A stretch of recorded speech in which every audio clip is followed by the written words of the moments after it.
سیرت النبی صلی اللہ علیہ وسلم کے حوالے سے کھاریاں پریس کلب میں ایک عظیم الشان محفل میلاد النبی صلی اللہ علیہ وسلم کا انعقاد کیا گیا، جس میں خصوصی خطاب صاحبزادہ پیر سلطان فیاض الحسن قادری نے کیا۔ محفل کا باقاعدہ آغاز تلاوت قرآن پاک سے صحافی سمان جلال نے کیا اور خصوصی نعت حافظ انس رحمان نے پڑھی۔ صدر کھاریاں پریس کلب زمان احسن کی زیر صدارت محفل میں جنرل سیکرٹری انور چوہان، چیئرمین پریس کلب میاں صفدر، فنانس سیکرٹری چودھری ارشد گجر، نائب صدر میاں سلیم یوسف، صحافی حاجی عبدالرؤف، انعام مرزا، سید تنویر نقوی، چودھری جوید وڑائچ، چودھری قربان گجر، احسان الحق، امیر جماعت اسلامی ضلع Gujrat Ziaullah Shah, advocate D S P circle Kharian Chaudhry Iftikhar Ahmed Tarar, chief officer tehsil council Malik Tariq Zia, C O municipal committee Kharian Chaudhry Khawar Gujjar, صدر میرا اپنا کھاریاں مرزا زبیر رضا، صدر طریقے کھاریاں وقار ڈار،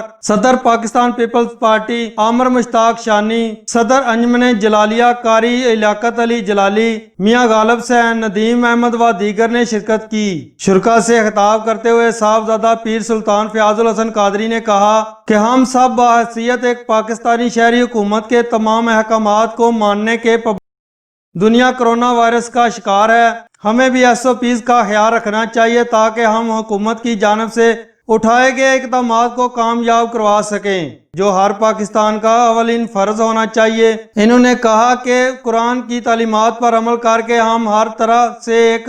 مکمل انسان بن سکتے ہیں۔ کیمرہ ٹیم کے ساتھ جوید وڑائچ، سریام نیوز کھاریاں۔